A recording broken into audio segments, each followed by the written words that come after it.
Welcome to 401 Nosh, the podcast. I'm at Quenched and Tempered Brewing Company on Jackson Street in downtown Toledo, or uptown Toledo. I don't know what it is. It's in Toledo. You know where Jackson Street is. But anyways, I'm chatting with Tom Otieno. He's the owner and chef with Jikoni Toledo. Exactly. Did I get all that right? You got it right? I got it all correct? Yep. What's your last name mean again? It means night. Night, okay. So where I'm from, most people are named by the time of day they're born. Really? So I was named at night. So Otieno means, yep. So Jikoni is, you're a chef, obviously, as I mentioned, around here, and you do a food truck, you do catering, you do at-home cooking classes. Yep. You do a lot. So you're a busy guy. I'm a busy guy. We're at Quenched and Tempered today because you've had your food truck here before, and they actually helped you build your truck, and we both like beers, so, Cheers. I mean, it made sense. Yeah, cheers. Let's do it. Yeah. We both like brewskis, so we're at a brewery. But tell me a little bit about your history starting a food company here in the Glass City. Yeah, I mean, I came to the U.S. 15 years ago. 15, yeah. And, I came through UT. Then I went to Owens for PTA. Then I worked as a physical therapist assistant for a few years. And then, I bounced around different jobs. But I went with ProMedica, then a few clinics in town. And then, COVID came. Everything got shut down. We got laid off. A few of us got laid off, and then I was like, hey, what's next for me? And I love to host, I love to cook food. Yeah. We have friends over almost every weekend. And who's we when you say that? Oh, my wife and I. Okay. My wife Krista. We have 4 girls together. From 16 down to 5. Oh wow. So, but one of our things is we love to host. We feel like our house is one big table. So we have friends over almost every weekend. My friend Ryan was like, hey, why don't you, get a food truck? I'm like, no, and I feel like I didn't believe in myself as much as he did believe in me. Yeah. But yeah, through a few trials, I realized people like it, and there's nothing like it in Toledo. So yeah, we got an old vintage trailer. It took us 2 years to fix. I'm not handy at all. So my, friends came over, and especially one of my friends, Zach, really helped, renovate it all together, put a kitchen in and transform it into a mobile kitchen. Yeah. This started a few years ago. The food, like the idea. Okay. To turn, around the COVID time. So to turn your passion into a profession. Where are you from originally? Kenya. I'm from Kenya. You're from Kenya. Born in Kenya, a small city called Kisumu by Lake Victoria. Okay. So I'm a Lake Town kid. So you came here to go to school. And you yeah. and you stayed here, and we're glad you stayed here because your food that you make is from Kenya, right? Yeah, it's East African East food? African, so a lot of Swahili influences. Swahili is one of the languages in Kenya. Kenya has English, Swahili. Then we have 40 other dialects and tribes in between, but English and Swahili are the main languages. So one thing people don't know about where I'm from, especially Kisumu, has a lot of Indian influence. So growing up, I had a lot of Indian friends. I have a lot of my food has the same meaning as the same pronunciation as Indian food. We kind of just make it a bit differently. Yeah. But a lot of Indian influence. Yeah. What have you found the response to be like in Toledo, bringing your food here? I mean, at first I was very, skeptical. Yeah. Because, I feel like there's not a lot of African restaurants or anything African around here. So I was kind of nervous about it, but the reception has been overwhelming. People have really liked it. Yeah. Especially it's all from scratch cooking. So it takes a bit of time. Made with love, I think, and so people have been, especially with the cooking classes. I didn't realize people really like to do that as a social. Is that a challenge for you to bring food? Because you supply the food, right? And you stay there and you coach them through. Yeah, I supply the food. I supply the ingredients. Okay. So everything. Yeah, the ingredients. And they pick a menu online what they want to cook, and we just cook. Yeah, it's been fun. I've been all the way to Sandusky. to do it. So it's been fun. Do you have them like send a picture of their kitchen? You're like, no, this isn't going to work. You'll do it anywhere. No, I mean, as long as you have a stove, Yeah. as long as you have fire, we can always work something out. And I guess, you're cooking at a food truck, so Yeah. it can't get much smaller than that. And I feel like people, Yeah. people are like, oh, I have a small kitchen, or people are very kind of shy about it. But I'm like, if you have like a stove and some pots and pans, we can make it work. So it's been good.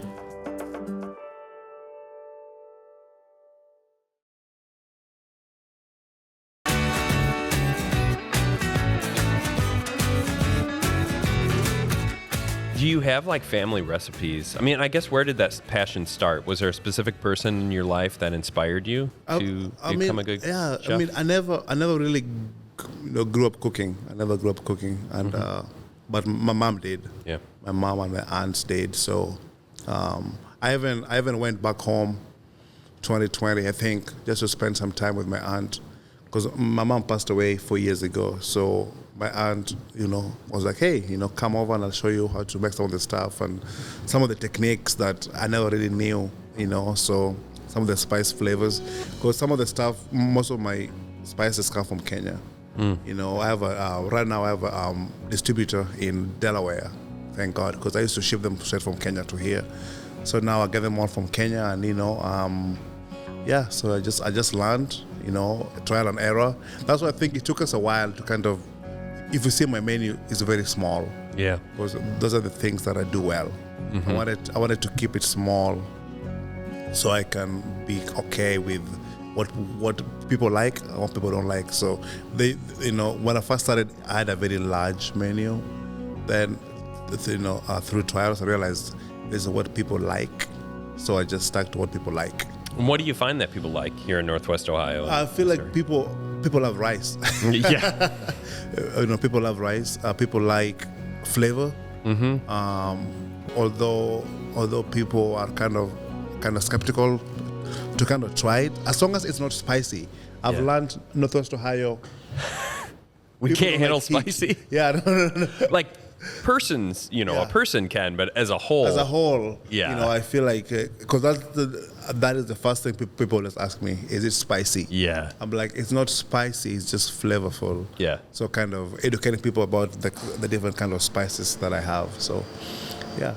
What is, so you offer vegetarian option. Is it vegan option or is it vegetarian? It's a vegetarian option. And that's a bean curry? I usually is your bean go-to? Curry. Sometimes I have a green lentil curry, Yes. a mung bean lentil curry, which is a lentil common in Asia and Africa that I use, that I grew up eating.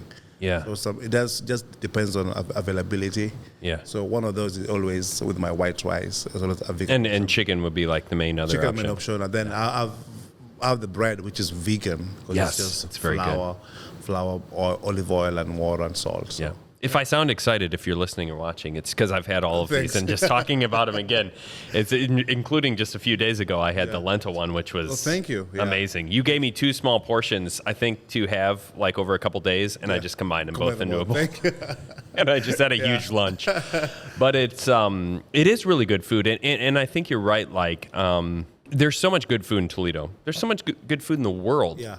But it's like you have something sometimes, and you're like, wow, I didn't know this existed. Yeah. Because you're not, I eat pizza a lot, or I used to when I was a kid. I've explored a little bit more the more I've grown. So to try something like what you make, which I don't eat a lot because there isn't a lot of it around here. Yep.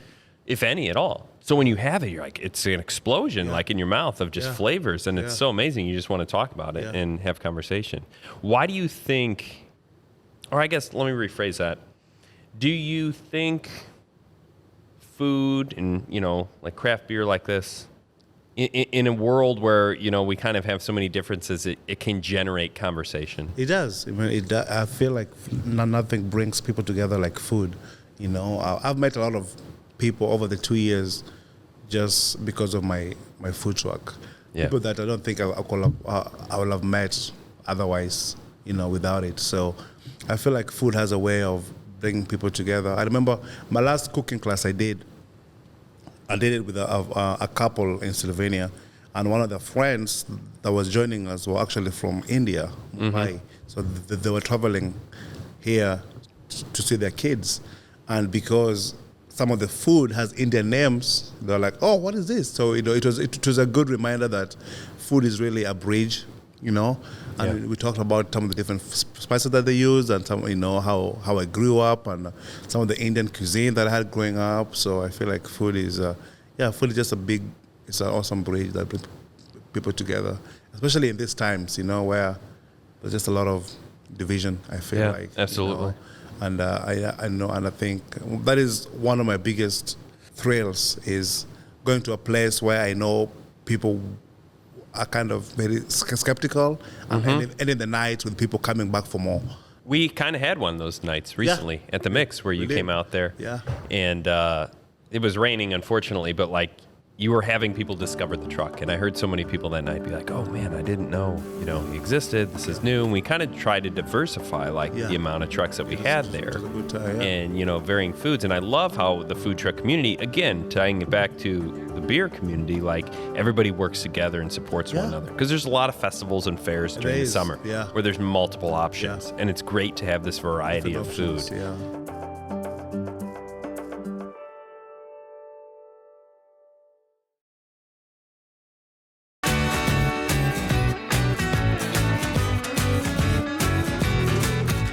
You've been here roughly 15 years. Do you consider yourself a Toledoan now or Northwest Ohio? Yeah, I am. I'm a Midwesterner. Yeah. What do you like most about living here? The weather, which is something that people, people are like, oh, but I like that because where I'm from, I think you only have 2 seasons. I think it's either hot or it's either hot and raining. So to come to a place where there's different weather, different ecosystems. I like living in Toledo. I can go anywhere I want to. We have a big highway. We used to do a lot of traveling before the kids. Before my wife and I got the 2 youngest kids. So, I like being in the middle. I can go to Cincinnati, which I love. I go to Columbus, go to Cleveland, Detroit. Go to Pittsburgh 5 hours away. So, people make fun of Toledo and Ohio, but I just feel like it's a good spot, especially now that I have kids. It's simple living, so I enjoy being here. No, it really is like the crossroads of America. As it's said often, but it's true because you can be in a lot of different cities in a couple hours. It doesn't take long. I mean, you could drive to New York in like a day's of work. 8 hours. You can go to New York City, or you can go down south, and then obviously the immediate cities like Cleveland and Columbus and Detroit and things like that. And we have so much culture and so much food, drink, and things to do. What are you hoping for?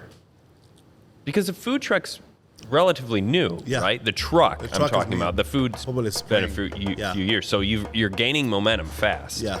What are you hoping for the future of the truck? Are you hoping to have like your own brick and mortar, like restaurant or things like that? I'm hoping to one day have a culture center, a place where you can come learn about Africa. Because I feel like that is the one thing that I feel like people don't really know much more about Africa. What do you think the biggest misconception is about Africa and Kenya? I just feel like it's one of the biggest things that people think about Africa is just animals, just safaris and things, but they don't realize how much diverse Africa is. Even Kenya, how much diverse the country is, how much diverse the food is. So I want to create a place where people can come learn about, even when I say East Africa, I know one thing that people always come to my truck and they're like, oh, is this, do you have jollof or do you have fufu, which is a West African thing. Okay. So I feel like the East Africa isn't getting a lot of attention. So I feel like coming to a place where you can learn about Africa as a whole and see the different cuisines. Talk about, because even Kenya is a big coffee and tea. I grew up drinking tea and coffee, and a place where you can come learn about, just the different, My idea is to have maybe a small coffee shop where I have all my, coffee from Ethiopia and Kenya. Then maybe at lunchtime have a lunch space where people can come, have lunch, and then have an early dinner, space too. So I'm hoping, I mean, that's my dream, is to have a brick and mortar, because as much as I enjoy having the footwork, it's a lot of work, Yeah, it is. Moving a kitchen all over the town it's I get to meet people, but it's a lot. And people are eating your food and it's delicious, but they can also take it to go, and you're going to lose a little bit unless you're there in like a restaurant getting a plate of food. Yeah. I'm glad you brought up coffee. So I found you through Instagram. Some friends had done one of the cooking classes at home, and then I followed your page and everything like that, saw the food. So we met at Rust Belt and had a conversation. Now we're here. Having a beer. Yeah. So in Toledo, Northwest Ohio, we have a really good growing craft brew scene. We have a lot of good local coffee houses. I'm not going to ask you your favorite of either. You'd be tempted to say, we're here today. But I guess in general, do you prefer coffee or beer? I know they're polar opposites, but to have conversation over. Yeah. Probably coffee. Okay. Yeah, probably coffee. Yeah. Because I feel like I can drink it in the morning. I feel like because we keep having more of these in the conversations. But I just feel like coffee, and also Kenyan coffee is also different too than. Do you have any of that on hand? I have some. Some at home. Yeah, it's just it's very tropical. I feel like very earthy. Yeah. Most people don't. It takes a lot getting used to the flavors. Yeah. Of that's the natural coffee from Kenya. So, yeah. So where can people find you? Oh, Instagram. I'm trying. I post my. We are online, JikoniToledo.com. We are on Instagram. We're on Facebook. And you can just give me a call. My number is online too. If you have any questions about the food, I'll have my number there. Awesome. Yeah. And if you're driving around and you see the truck, Jikoni, stop. Whatever you're doing, wherever you're going out to dinner, stop. That's going to be your meal for the night because it's amazing food. It really is good. And you've been at Quench and Temper before. Yeah. You've been around here. Huge lines here. Yeah. So again, I love to see that synergy, that collaboration. I think it's so great. But cheers to you again. Thank you very much, Tom, for chatting with us. It's Jikoni Toledo. You hear where you can find him out and about. Really, really good food. Check him out. Sweet, man.